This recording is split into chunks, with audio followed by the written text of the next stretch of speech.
தாத்தா படிக்க ஆரம்பிச்சாரா? பெருசு எப்பவுமே பிஸி தான். பல வருஷமா ஒரே இடத்துல படிக்கிறாரு. என்னதான் படிக்கிறாரோ?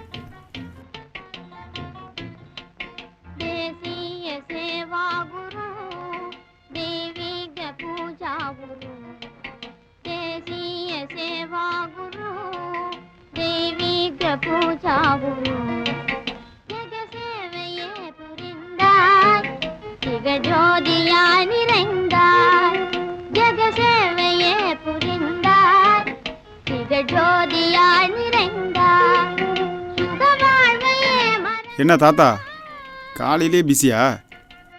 ஆமாம், இன்னைக்கு என்ன ஸ்பெஷலு?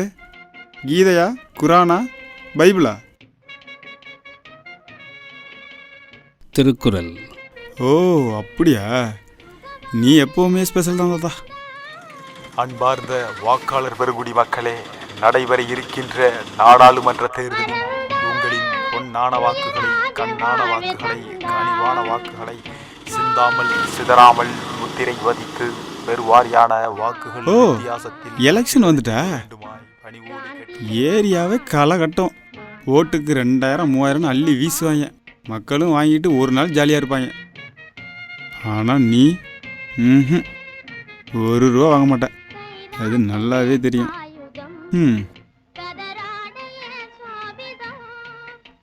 அதெல்லாம் நமக்கு வேண்டாம். 17ஆம் தேதி இங்கே, 19ஆம் தேதி அங்கே, கோயம்புத்தூர் போயிட்டு மாமா வீட்டில் அப்படியே ஒரு ரவுண்ட் அடிச்சுட்டு ஜாலியாக அப்படியே சினிமா கினிமா பார்த்துட்டு வர வேண்டியதான். இதெல்லாம் நமக்கு வேண்டாம். ஏன் நீ ஓட்டு போடலையா? தேர்தல் வருது, எல்லாரும் ஓட்டு போட்டாகணும். நான் ஏன் ஓட்டு போடணும்? நான் போடுற ஒரு ஓட்டால் இங்கே என்ன மாறப்போகுது? ஒருவேளை ஓட்டு போடலைன்னா இங்கே ஏதாவது நடக்க போதா? எதுவுமே இல்லை. காசை கொடுத்து ஓட்டு வாங்குறாங்க. காசை வாங்கிட்டு தான் ஓட்டே போடுறாங்க. அப்புறம் எப்படி உரிமையை கேட்குறது, கடமையை எப்படி செய்வாங்க? இது எதுவுமே வேண்டாம். நான் ஓட்டு போட போகிறதில்ல, ஊருக்கு போகிறேன். வா வந்து உட்காருப்பா.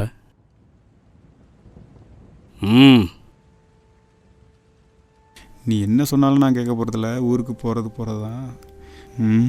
என்ன பெருசு கோவப்படுது? வேணாம் பெருசு. நோ வன்முறை, ஒன்லி அகிம்சை.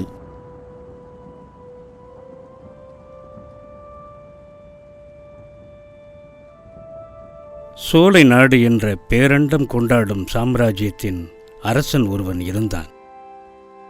ஓ ஸ்டோரி சொல்லு கேட்போம். அந்த சோலை நாட்டு அரசனிடம் 1,00,000 படை வீரர்களும், குதிரை படைகள், யானை படைகள், காலாட்படை என அந்த காலகட்டத்தில் பெரும் படையே வைத்திருந்தான். அவன் அருகிலுள்ள சிறு சிறு ராஜ்யங்களை போரிட்டு வெல்வது வழக்கம்.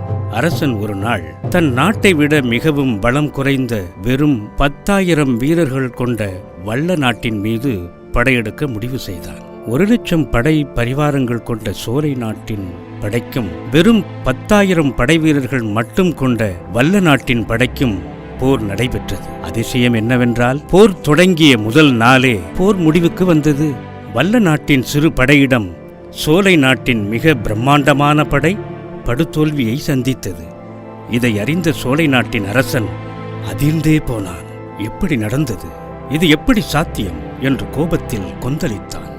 சோலை நாட்டின் பாதி நிலப்பரப்பை வல்லநாடு கைப்பற்றியிருந்தது. தோல்வியை மனம் ஏற்றுக்கொள்ளாவிட்டாலும் அதற்கான காரணத்தை அறிய விரும்பினான் சோலை நாட்டு மன்னன். நாட்டின் மந்திரிகளையும் முக்கிய தளபதிகளையும் அழைத்து கடுமையாக விசாரித்தான். மந்திரிகளே, தளபதிகளே, இவ்வளவு பிரம்மாண்டமான படைகளை கொண்ட நம் நாடு போரில் தோற்றது வெட்கப்பட வேண்டிய செய்தியாக இருக்கிறது. அதற்கான காரணத்தையும் தோல்விக்கான பொறுப்பையும் யார் ஏற்பது என்று மந்திரியை பார்த்து கேட்டான் அரசன். அதற்கு மந்திரி, அரசே, எல்லாம் சரியாகத்தான் இருந்தது. காலாட்படை களத்தில் நின்று போராடாமல் கன நேரத்தில் சிதறுண்டு ஓடியது. எனவே இந்த போரின் தோல்விக்கு காலாட்படையை வழிநடத்தி சென்ற காலாட்படை தளபதியே முழு காரணம் என்று கூறினான் மந்திரி. இதை கேட்ட அரசன் காலாட்படை தளபதியை கோபமாக அழைத்தான்.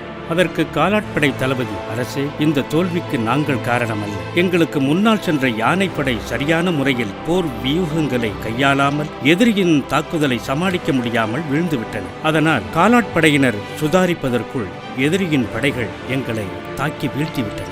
எனவே சரியான முறையில் வியூகங்களை கையாளாதது யானைப்படை தளபதியே இந்த தோல்விக்கு முழு காரணம் என்று கூறினான் காலாட்படை தளபதி. மன்னன் கோபத்தில் கொந்தளித்தான். யானைப்படையின் தளபதியை பார்த்து, போரின் தோல்விக்கு நீதான் காரணமா என்றான். யானைப்படை தளபதி, அரசே, எங்களை மன்னித்து விடுங்கள். தோல்விக்கு நாங்கள் காரணமல்ல. எங்களுக்கு முன்னால் சென்ற குதிரைப்படை சரியான முறையில் முன்னேறி செல்லவில்லை. காரணம், குதிரைப்படையை வழிநடத்தி கொண்டு முதலில் சென்ற தளபதி போர் தொடங்கிய முதல் நொடியிலேயே எதிரியால் தாக்கப்பட்டு கீழே சரிந்தான். தளபதி கீழே விழுந்ததும் பின்னால் வந்த வீரர்கள் பயந்து ஓடிவிட்டனர். அதனால் அடுத்தடுத்து வீரர்களும் தாக்கப்பட்டு வீழ்ந்து விட்டனர். மற்ற வீரர்கள் பயத்தில் சிதறி ஓடிவிட்டனர் என்றான் யானைப்படையின் தளபதி.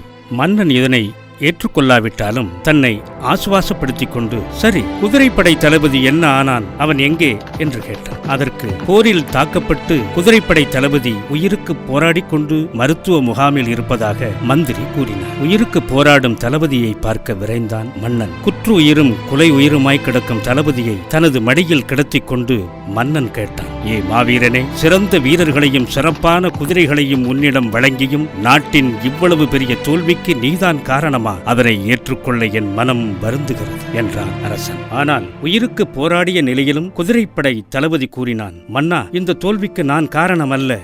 படையை வழிநடத்தும் போது என்னை சுமந்து சென்ற குதிரை சரியான முறையில் ஓடவில்லை. அதற்கு காரணம், குதிரையின் கால்களில் பொருத்தப்பட்டிருந்த லாடத்தின் ஒரு ஆணி சரியாக பொருத்தப்படாமல் கீழே விழுந்துவிட்டது. ஆணி விழுந்ததால் லாடம் கலன்று விழுந்துவிட்டது. அதனால் குதிரையால் வேகமாக ஓட முடியாமல் கீழே தள்ளிவிட்டது. அப்போது எதிரியின் அம்பு என் மார்பில் தைத்தது.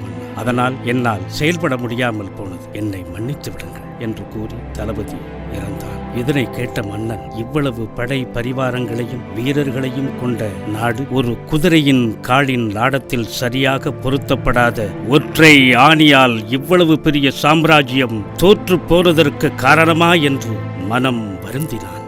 எப்படி குதிரையின் காலில் சரியாக பொருத்தப்படாத ஒற்றை ஆணி சரியாக பொருத்தப்பட்டிருந்தால் ஒரு ராஜ்யமே வெற்றிக்கு காரணமாக இருந்திருக்குமோ, அதே போலத்தான் 5 ஆண்டுகளுக்கு ஒருமுறை உங்கள் கையில் கிடைக்கின்ற ஒற்றை வாக்கு, உங்களின் ஒவ்வொரு வாக்குகளையும் லஞ்சம் தவிர்த்து நெஞ்சம் நிமிர்த்து நாட்டையும் மக்களையும் நேசிக்கின்ற நல்ல தலைவர்களின் மீது மக்கள் அனைவரும் 100% வாக்கு செலுத்தி உங்கள் கடமைகளை நிறைவேற்றுங்கள்.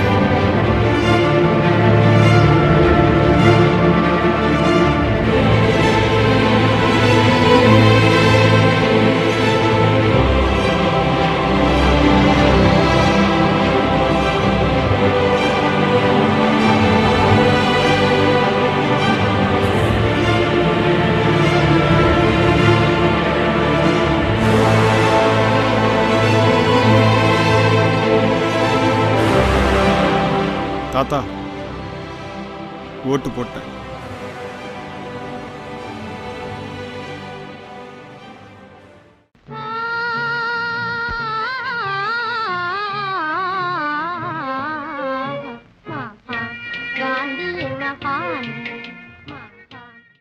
நாட்டின் ஒவ்வொரு குடிமகனும் லஞ்சம் தவிர்த்து நெஞ்சம் நிமிர்த்து 100% வாக்கு செலுத்தி நாட்டை வளர்ச்சி பாதைக்கு கொண்டு செல்ல நமது கடமையை செய்திடுவோம்.